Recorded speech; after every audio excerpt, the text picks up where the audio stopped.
Okay. Hello, engineers. All right. Nandito tayo sa bagong discussion natin about sa mga word problem involving exponential function. Ngayon, nakikita niyo sa screen niyo, ang sabi rito, mapapatak ka sa function. Okay? Pagdating sa pagsosolve ng mga word problem sa mathematics, marami talagang mga problem na involve ang function. Halos lahat, actually. Dalawa yung may encounter natin na types ng questioning kapag nagsosolve tayo. Una, kapag yung function ay given na sa problem. Okay, given yung function, may mga number na nakasulat, may equation na nakasulat, ang gagawin mo na lang is i-evaluate o i-operate yung mga function para mag-arrive tayo dun sa sagot na hinihingi. Kayang-kaya yan. Pangalawa naman ay yung medyo mahirap. Yan ay yung ikaw yung task na mag-create ng function based doon sa descriptions o details na binigay ng problem. Para masagutan mo siya, babasahin mo yung English, din i-convert mo into equivalent na mathematical equations. Ganun. Ikaw ang gagawa ng function. Mahirap-hirap to. Medyo sad tayo dyan. Pero kayang-kaya natin yan kasi nandito tayo sa Engineer Potsopaw channel. Ngayon, ang pag-uusapan natin ngayon ay introduction sa exponential functions. Ngayon, para makasolve tayo ng mga problem sa exponential equations or function, syempre, kailangan muna natin alam na yung mga properties o basic operation ng ating mga exponents. Ano yung mga yan? Ayan po, yung product, power of a power, at marami pang iba. Kung tayo ay mag-board exam or mga students sa civil engineering or iba't iba pang mga field ng discipline involving ang mathematics, kailangan nasatugunan natin itong mga operations ng exponents. Yan. Kumbaga yan na yung 1 plus 1 natin. Para hindi na tayo nahihirapan. Sige, introduce na natin yung ating topic. Okay. Ngayon, kapag sinabing exponential, ano yung una yung naiisip? Exponential yung paglaki nitong bagay na to. Grabe, exponential yung bilis. Ang meaning nun, sobrang bilis yung paglaki o yung pagliit. Pwede rin yung paglaki or pagliit nung bagay na dinidescribe natin. Sobrang bilis, exponential. Yun. Kapag Tagalog, ano naman kapag English? Anong naiisip mo kapag sinabing exponential? Sa exponential, involve yung tinatawag nating compounding. Ayan, naririnig-rinig natin yan lalo na sa economics. Ano ba talagang meaning ng compounding? Anong meaning ng compounding? Ang meaning ng compounding is yan yung paglaki. Yung paulit-ulit na paglaki or repeated growth. Ayan, sulat natin.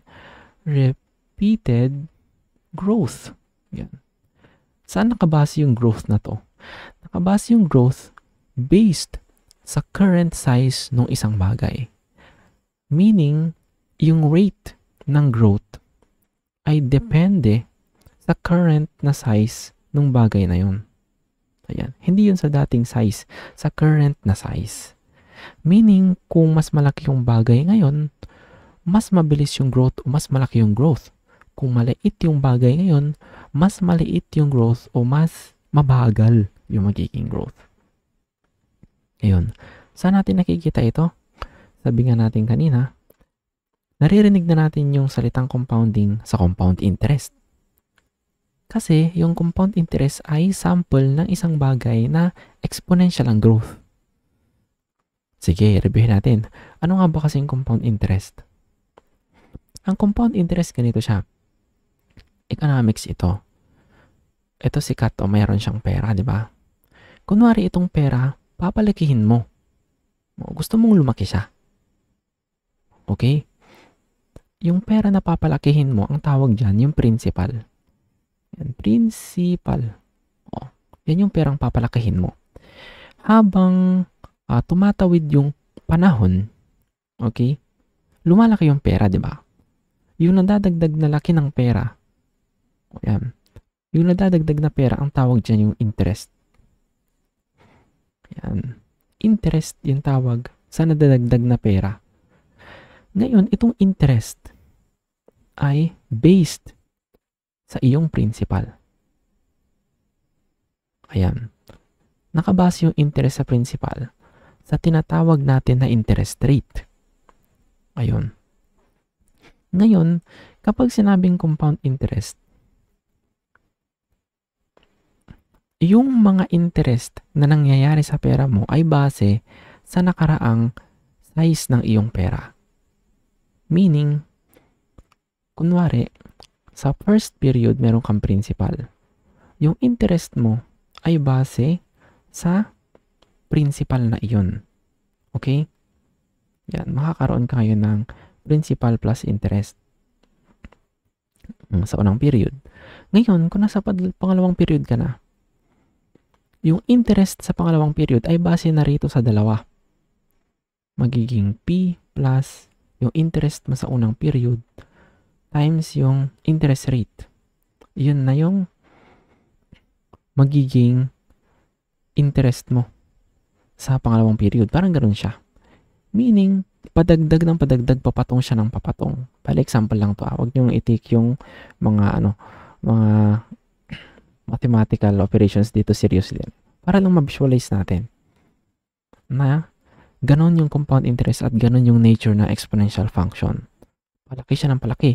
Kaya napakabilis lumaki kasi yung growth niya ay nakadepende sa current size. Ayun. Bukod sa compound interest, saan pa natin nakikita yung exponential function? Ayun. Pera-pera na lumalaki. Ano pa yung mga bagay na nakikita natin sa paligid na napakabilis lumaki? Isang example dyan ay yung population. Di ba? For example, ikaw, kunwari lalaki ka, ikaw sa kayong bebe mo. Ayan. Ikaw sa kayong bebe mo. Versus yung kapitbahay mo na isang angkan sila. Napakarami. Ayan, kapitbahay mo. Ayan, napakarami nila. Brum. Ngayon, kapag nag-contest kayo ng pabilisan dumami, magpaparami kayo, humayo kayo at magparami. Sino ang mas mabilis dumami? Yung team 1, kayo ng jowa mo, o yung kapitbahay niyong isang angkan? Siyempre, mas mabilis dumami yung kapitbahay niyo kasi marami na sila on the first place. Yun yung essence ng ating exponential function. Yung magiging growth ay depende sa current size. Kung mas malaki yung population, mas magiging malaki rin yung growth. Kung maliit yung population, mas magiging maliit rin o mabagal yung growth. Kapag ganun siya, exponential siya. Kaya halos lahat na makikita mong example na involve yung exponential function ay tungkol sa population growth. Ayan ang pinakaunang example na ating mga exponential function. Ngayon, sa exponential function, ito yung alam natin na form na exponential function. Nakikita rin natin yan sa calcu. Kung nasa canon ka, that is mode 5. I think mode 5, 6. Ayan. Si mode 5, 6. Balik tayo sa compound interest. Sa compound interest, ang compounding o yung palo ng iyong interest rate ay nakadepende sa period. Pwedeng annually, pwedeng quarterly, pwedeng bi-monthly o monthly. Meaning, yung growth ay in regular interval. In regular interval siya. Ano kasi yung formula ng ating compound interest? Ang formula ng ating compound interest ay yung future value is equal to yung principal times 1 plus, R over M raised to N times M. Itong M na to, ay yung number of compounding periods per year. Yun siya. Ito naman ay yung number of compounding period. Yeah, number of compounding period. And yung corresponding na interest doon sa period na yon ay yung interest rate per period. Ito yung interest rate per period. Ang interest rate per period ay nag-a-adjust depende kung ano yung period na kita consider. Kunwari, 10% ang interest. Pero kung ang compounding kung ang compounding period mo ay monthly, i-divide mo to ng 12. Di ba ganun yung nangyayari? Parang review sa ating economics. Itong formula na to, isa siya sa mga formula ng exponential equation natin. Hindi lang nangyayari yung growth in regular interval sa compound interest, kundi para sa ibang bagay din. Pwede rin siyang mangyari sa population. Depende.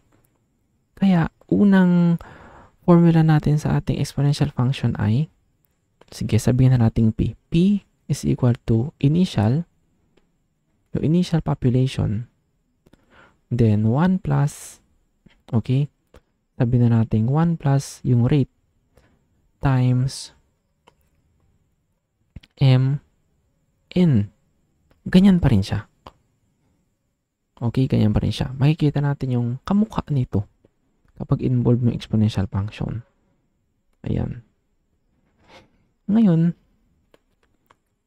ang pagpalo ng iyong interest rate o yung pagpalo ng iyong growth, pwede rin continuous. Meaning, per instant, kunwari yung population, hindi naman dumarami yung population per year. Kunwari, unang year, walang nanganganak, walang nabubuntis. Tapos sabay-sabay silang mabubuntis ng saktong January 1, parang ganon. Tapos every year, ganon yung nagaganap. Sabay-sabay silang nanganganak. O, di ba? Every January 1. Kaya naging annually or regular interval. Walang ganon. Continuous ang growth pagdating sa population. Kung continuous yung growth, anong naalala nyo sa ating economics? Kapag continuous yung compounding, ang nagiging formula F is equal to P E R N. Yung E na to ay lumalabas. It is the Euler's number. Yan. Ngayon, pwede rin maging ganyan yung ating exponential function in a form P is equal to PO E raised to, let's say, M na lang. MN. No. Nakakalito yung pasensya na nakalito. RN. RN na rin. Ayan. Nire-relate kasi natin yung interest saka sa population. Ayan. Burahin natin.